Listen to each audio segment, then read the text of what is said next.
Imam Hasan al-Basri rahimahullah pernah mengatakan, "Wahai anak manusia, solat adalah perkara yang dapat menghalangimu dari maksiat dan kemungkaran.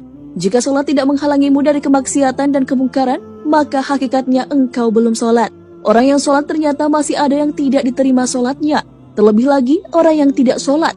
Banyak sekali orang yang solat tapi Allah Ta'ala akan membantingkannya ke mukanya karena solatnya tak diterima. Hal ini sesuai dengan firman Allah Subhanahu wa Ta'ala. Maka celakalah bagi orang-orang yang solat, yaitu orang-orang yang melalaikan solatnya." Quran Surah Al-Ma'un ayat 4 hingga 5. Agar solat bisa diterima, kita perlu tahu tanda-tanda diterimanya solat. Tanda solat yang diterima oleh Allah Subhanahu wa Ta'ala terdapat dalam hadis qudsi. Allah berfirman, "Sesungguhnya aku hanya akan menerima solat orang-orang yang merendahkan dirinya karena kebesaranku, menahan dirinya dari hawa nafsu karena aku, yang mengisi sebagian waktu siangnya untuk berzikir kepadaku, yang melazimkan hatinya untuk takut kepadaku, yang tidak sombong terhadap makhlukku, yang memberi makan pada orang yang lapar, yang memberi pakaian pada orang yang telanjang, yang menyayangi orang yang terkena musibah, yang memberikan perlindungan kepada orang yang terasing. Kelak cahaya orang itu akan bersinar seperti cahaya matahari. Aku akan berikan cahaya ketika dia kegelapan. Aku akan berikan ilmu ketika dia tidak tahu. Aku akan lindungi dia dengan kebesaranku. Aku akan suruh malaikat menjaganya. Kalau dia berdoa kepadaku, aku akan segera menjawabnya. Kalau dia meminta kepadaku, aku akan segera memenuhi permintaannya. Perumpamaannya di hadapanku seperti perumpamaan syurga Firdaus." Lalu mengapa masih ada yang sholatnya diterima? Ternyata penyebabnya karena hal lain. Siapa sajakah mereka yang tak diterima sholatnya?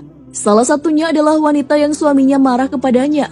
Bagi wanita setelah menikah, ia harus patuh dan taat terhadap suaminya. Jika seorang suami marah terhadap istrinya, bisa membuat sholat istrinya tidak diterima oleh Allah Subhanahu wa Ta'ala. Bukan hanya itu, Allah pun akan murka kepadanya. Perlu diketahui bahwa sholat akan membuat orang akan masuk syurga. Apalagi jika seorang perempuan yang berstatus istri yang juga patuh dan taat pada suaminya. Hal ini sesuai dengan sabda Rasulullah SAW. Abu Hurairah radhiyallahu anhu berkata bahwa Rasulullah SAW bersabda, "Jika seorang wanita mendirikan sholat 5 waktu, memelihara kemaluannya dan menaati suaminya, maka ia akan masuk syurga dari pintu manapun yang dikehendakinya." Ibnu Hibban. Adapun yang tidak diterima sholatnya ada 3 golongan. Ibnu Abbas radhiyallahu anhu meriwayatkan, Rasulullah SAW bersabda, "Ada 3 manusia yang sholat mereka tidaklah naik melebihi kepala mereka walau sejengkal, yakni seorang yang mengimami sebuah kaum, tetapi kaum itu membencinya, seorang istri yang sementara suaminya sedang marah kepadanya, dan 2 orang bersaudara yang saling memutuskan silaturahim." Hadis riwayat Ibnu Majah. Oleh karena itu, sang istri harus menjaga perasaan suaminya. Jika seorang suami marah terhadap istrinya, hendaklah sang istri segera meminta maaf kepada suaminya. Kepatuhan istri kepada suami adalah suatu keharusan, karena suami adalah penanggung jawab dalam keluarga dan memiliki kedudukan yang tinggi dalam rumah tangga. Hal itu digambarkan dalam sabda Nabi Muhammad SAW. "Tidaklah pantas bagi seorang manusia untuk sujud kepada manusia yang lain. Seandainya pantas atau boleh bagi seseorang untuk sujud kepada seseorang yang lain, niscaya aku perintahkan istri untuk sujud kepada suaminya, karena besarnya hak suami terhadapnya." Hadis riwayat Ahmad. Jika seorang wanita yang salatnya rajin dan dekat dengan sajadahnya, mushaf selalu di tangan, tapi ia tak peduli pada kebutuhan suaminya, tidak patuh terhadap suaminya, malah sombong di hadapan suaminya dan bahkan menentang suaminya, sungguh salatnya dan semua amalannya tidak akan diterima oleh Allah. Meskipun begitu, tak hanya istri yang wajib menjaga perasaan suami, tapi juga seorang suami tidak diperkenankan memperlakukan istri secara seenaknya. Dalam kehidupan rumah tangga, sepatutnya setiap pasangan saling memahami kewajiban dan hak di dalam rumah tangga. Bila salah satu melakukan kesalahan, harusnya segera meminta maaf, dan yang lain memaafkan yang bersalah atas kesalahan yang telah diperbuat. Jangan pernah membiarkan permasalahan menjadi berlarut-larut. Ingatlah akan kewajiban satu sama lain, dan segera menyelesaikannya apabila berbuat kesalahan.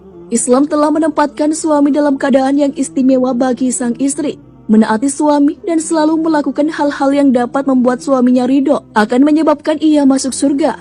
Sang istri tak boleh kurang ajar, menentang dan durhaka kepada suami, karena hal itu akan menjadi sebab seorang istri digiring ke neraka. Bagi seorang istri, suami adalah pintu besar dari pintu surga.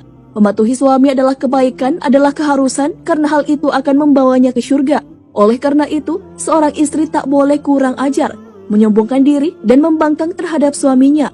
Mengenai kehidupan berumah tangga dan kepatuhan istri terhadap suami, Rasulullah SAW bersabda, perhatikan posisimu terhadapnya, karena dia adalah syurga dan nerakamu. Hadis riwayat Ahmad, Ibnu Majah, dan disahihkan Syekh Al-Albani. Selain marahnya suami menjadi penyebab sholatnya seorang istri tidak diterima oleh Allah, wanita yang percaya kepada dukun dan paranormal juga sholatnya tidak akan diterima. Hal ini sesuai dengan hadis Rasulullah SAW. Siapa mendatangi tukang tenun atau dukun paranormal, kemudian dia membenarkan perkataannya, maka tidak diterima sholatnya 40 malam. Hadis riwayat Bukhari dan Muslim. Pergi ke dukun atau mempercayai perkataan paranormal tersebut adalah perbuatan syirik, dan hal itu diharamkan. Tentu saja, umat muslim diharamkan untuk melakukan perbuatan syirik yang berupa berdoa kepada penghuni kubur, atau meminta bantuan kepada penghuni kubur untuk meminta kesembuhan. Walaupun sebagian orang mendapatkan manfaatnya, biasanya penyakit yang datang itu adalah perbuatan syaitan yang menggodanya, sehingga manusia bertanya kepada dukun atau paranormal. Ketika mereka bertanya, setan sudah tidak mengganggunya lagi. Seorang muslim pergi kepada dukun atau paranormal untuk bertanya perihal jodoh atau sesuatu yang akan terjadi di antara suami istri nantinya, perihal cinta, kesetiaan, permusuhan, perceraian, dan sejenisnya. Hal dilarang karena hal-hal tersebut perihal gaib yang hanya diketahui oleh Allah Subhanahu wa Ta'ala. Sihir yang juga erat kaitannya dengan perdukungan juga termasuk ke dalam perkara yang diharamkan dan tentu saja membawa pada kekafiran. Hal ini dijelaskan lewat firman Allah Subhanahu wa Ta'ala dengan perumpamaan dua malaikat, sedang keduanya tidak mengajarkan sesuatu kepada seorang pun sebelum mengatakan, sesungguhnya kami hanya cobaan bagimu, sebab itu janganlah kamu kafir. Maka mereka mempelajari dari kedua malaikat itu apa yang dengan sihir itu mereka dapat menceraikan antara seorang suami dan istrinya, dan mereka itu ahli sihir, tidak memberi mudarat dengan sihirnya kepada seorang pun kecuali dengan izin Allah Subhanahu wa Ta'ala. Dan mereka mempelajari sesuatu yang tidak memberi mudarat kepadanya dan tidak memberi manfaat. Demi sesungguhnya mereka telah meyakini bahwa barang siapa yang menukarnya kitab Allah dengan sihir itu, tiadalah baginya keuntungan di akhirat, dan amat jahatlah perbuatan mereka menjual dirinya dengan sihir kalau mereka mengetahui. Quran Surah Al-Baqarah ayat 102. Nah, sahabat beriman, itulah wanita yang tidak diterima sholatnya karena beberapa hal, terutama membuat marah suami terhadapnya, maka akan mendatangkan murka Allah dan tentu saja sholatnya tidak akan diterima. Selain itu, jika pergi ke dukun atau ke paranormal dan meyakini hal yang dikatakan, tentulah sholatnya juga tidak akan diterima dalam jangka waktu 40 hari. Semoga kita selalu dijauhkan dari hal-hal tersebut, agar sholat yang dikerjakan tetap diterima oleh Allah Subhanahu wa Ta'ala. Wallahu a'lam bishawab. Assalamualaikum warahmatullahi wabarakatuh.